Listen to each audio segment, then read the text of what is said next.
Ohio is a red state and arguably has been for decades. In the last 30 years, Republicans have won just over 83% of statewide elections for president, U.S. Senate, Ohio Supreme Court, and the executive offices of governor, attorney general, auditor, secretary of state, and treasurer, with Democrats winning just under 17%. That total includes this month's elections, when Republicans swept the statewide races, leaving Supreme Court Justice Jennifer Brunner as the lone Democrat elected statewide. So how did Republicans keep their streak going, and what's happened to Democrats in Ohio? My Statehouse News Bureau colleague Jo Ingles sat down with two political science professors to review the results of the election last week. I think the biggest message that voters were sending to Ohio as a whole was that for the Democratic Party, that they no longer recognize the Democratic Party as being the party that represents issues for working class folks or for blue collar folks. And I think that was clearly seen in Sherrod Brown's defeat. I was shocked, but now that the dust has settled, I am not surprised. Because it seems that Sherrod Brown's playbook was far too similar, if not the same, as Tim Ryan's in 2022. And I can't remember the name of the county that's in the Ohio Valley that Tim Ryan formerly Mahoning, Mm-hmm. that allegedly it went even redder this time around than in 2022, I think is the final nail in the coffin for Democrats representing working class issues or blue collar workers. And to tie it back to the canary in the mines, that was Sherrod Brown's pen, that bird is dead. What do you think, Paul? Yeah, I agree. I for a long time resisted the idea that Ohio was a red state. And of course, Sherrod Brown was an example of how Democrats could win in Ohio. But now I think it's very, very clear. It's a red state. In fact, Trump, who had gotten 8% of the vote in his preceding two runs for the White House, got upwards of 12% of the vote. That's an astounding figure. That is huge. And whether it's a red state Republican or a red state Trump will be determined in the future. I think Trump is more popular than the Republicans. He runs ahead of most of them. Bernie Moreno, I think, only won by 4%, whereas Trump won by 12%. Yeah. And so Sherrod Brown was able to cut into that margin, but it was just too large to overcome. And I think it also, the Democrats in the past were able to win on sort of New Deal issues. Labor was part of their coalition for a long time. I think we now are seeing more and more cultural issues making their way into elections in a way that voters maybe don't talk so much about because they don't think of it in that way.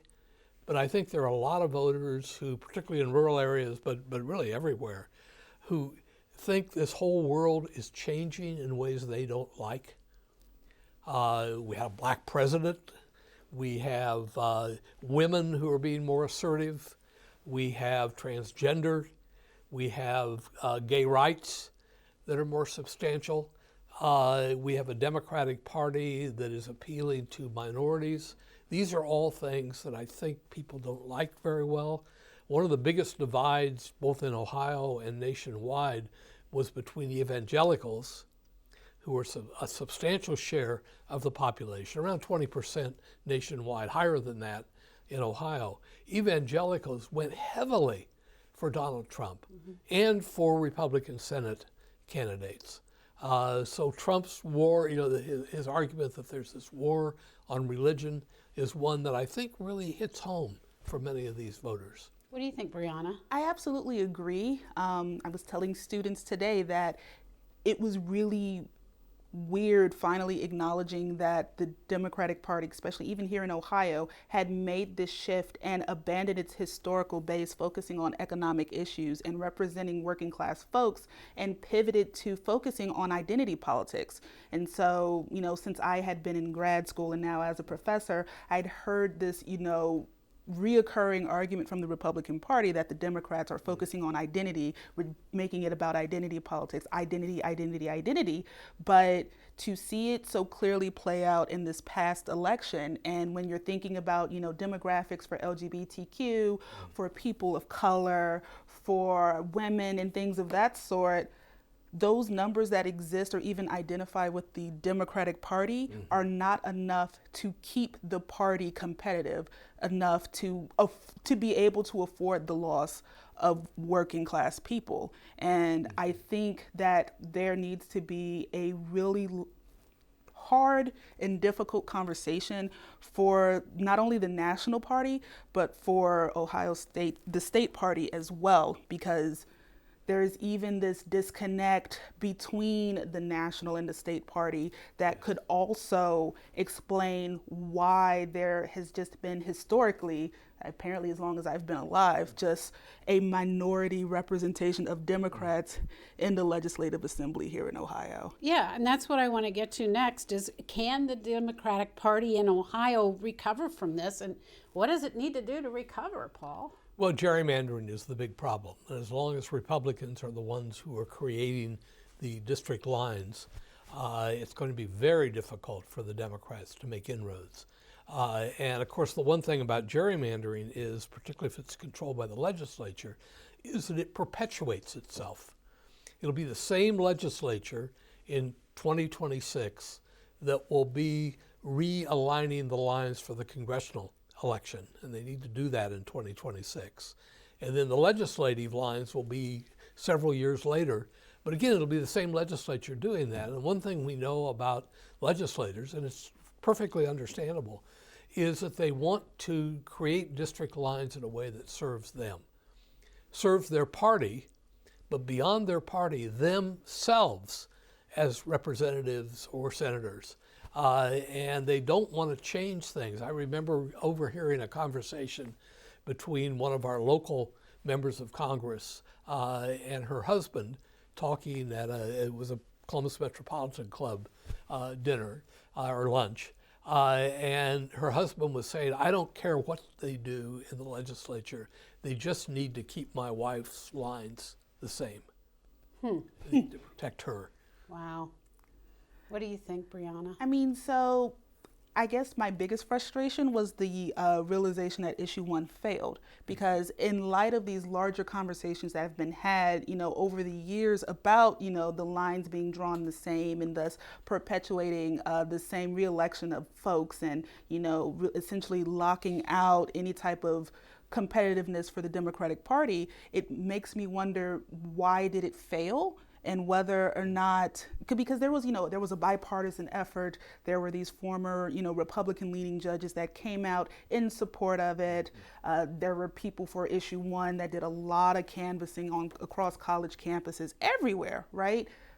But it still failed. And why?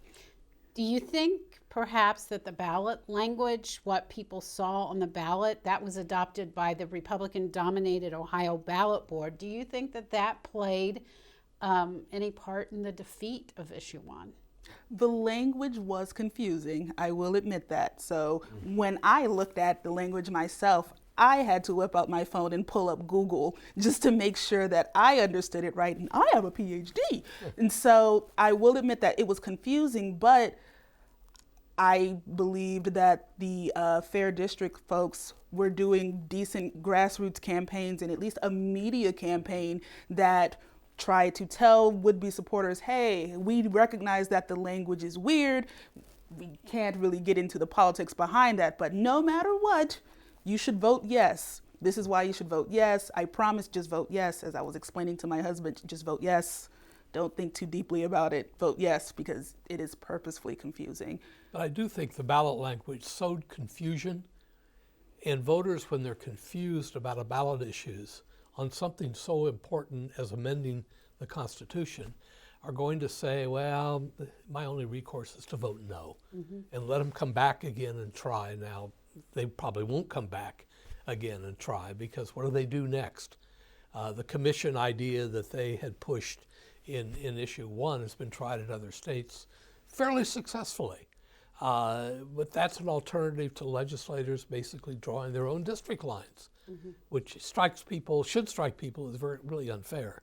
On the other hand, they've got to have a choice that is attractive to them before they're going to pull the plug and go to another way of doing it. So now Republicans have control here in Ohio and pretty much nationally. What issues do you think are the first things that they'll tackle? Well, they're trying to poke at abortion again. And they're driven, I think, by more extreme members of the legislature and certainly interest groups to try to overcome what voters voted for back a year or two ago. Whether they're going to be successful in that or not, we don't know yet. DeWine has been marginalized by his own party in a way because they have overcome his vetoes in some important cases. We'll see going forward. So they'll try that. What else would they do? They may be driven by the Trump faction in the party, and the party has a problem, I think. You know, one of the problems you face when you are so dominant is that there's a lot of factional infighting that goes on, and we'll see this in the upcoming gubernatorial election. There are several really ambitious statewide politicians who want to be the next governor, and they will duke it out with each other. Maybe one of them thinking, well, maybe I should run for the Vance seat in the U.S. Senate. But the others are going to fight within the party. They will be determined, the nominee, by Trump and by Trump's endorsement. And so they're going to be trying to seek his endorsement going forward. And I think that started yesterday, and we'll see it continue over the next 2 years. I wanted to make one other point about the party coalitions. The Democrats have a problem, and the problem is once the base of your party changes, you then are sort of locked into that base, and you don't want to defy them when you are nominating candidates or running for re-election. And so they have, I think, a lot of internal conversation they're going to have to engage in. But how do you tell women that, well, we're not going to be as strongly supportive of freedom of choice than we've been in the past? I don't think that'll wash. Or how do you tell African Americans that we no longer want to have you have such a prominent place in our party because it's hurt us electorally? That again is not going to wash. So they're in a way trapped, just as the Republicans, I think, are trapped by Trump.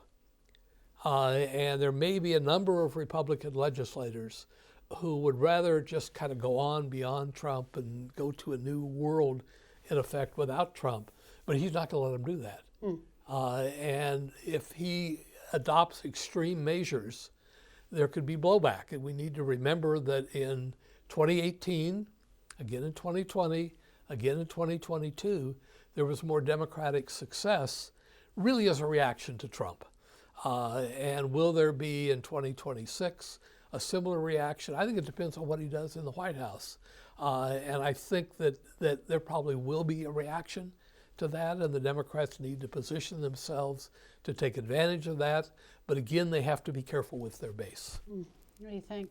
I agree, but I don't think that the Democratic Party, telling women that, we're not going to prioritize reproductive rights, or telling African Americans that, we kind of want you to play second fiddle at this point because, I can get into all of that's national. Okay. But the issue is that ultimately, I think folks would be more tolerant or more patient with the party if they get back to the basics of economics. And so what are you going to do about the price of eggs and milk besides remaining silent? Because that is not going to work. And I also think that there is a educational or political awareness or interest gap between folks who supported the Republican Party and folks who support the Democratic Party, because on college campuses and even on my social media, which are surrounded by a lot of people who at minimum attended college, right? that there was this, confusion and bewilderment over the number, just the massive numbers of people who voted red as opposed to blue.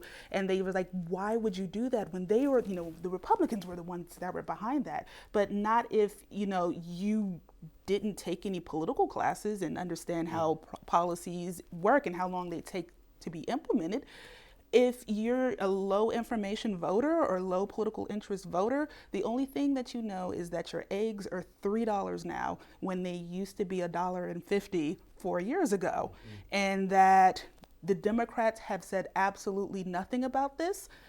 The Republicans have, and I vividly remember when eggs were cheaper under the Trump administration. So I want to go back to that.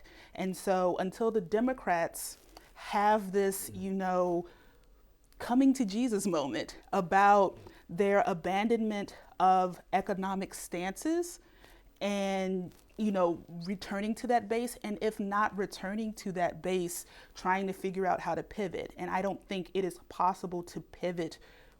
There is no pivoting. You have to go back to the bases, because while I can see there being pulls from like socialists or from even more progressive parts like AOC or even Bernie Sanders, I still don't think it would be enough to appeal to the folks that have now went to the Republican side. But those same people will undoubtedly be upset in 2026 because the Republican Party is not going to be able to do something about the price of eggs in 6 months. Yeah, so it comes down to very basic things like things you put on your table. And you both of you are dealing with college students who traditionally they've been kind of I can't say that word. They've bought into ideologies and they've voted that way, but this time around it seems like it's a little different maybe.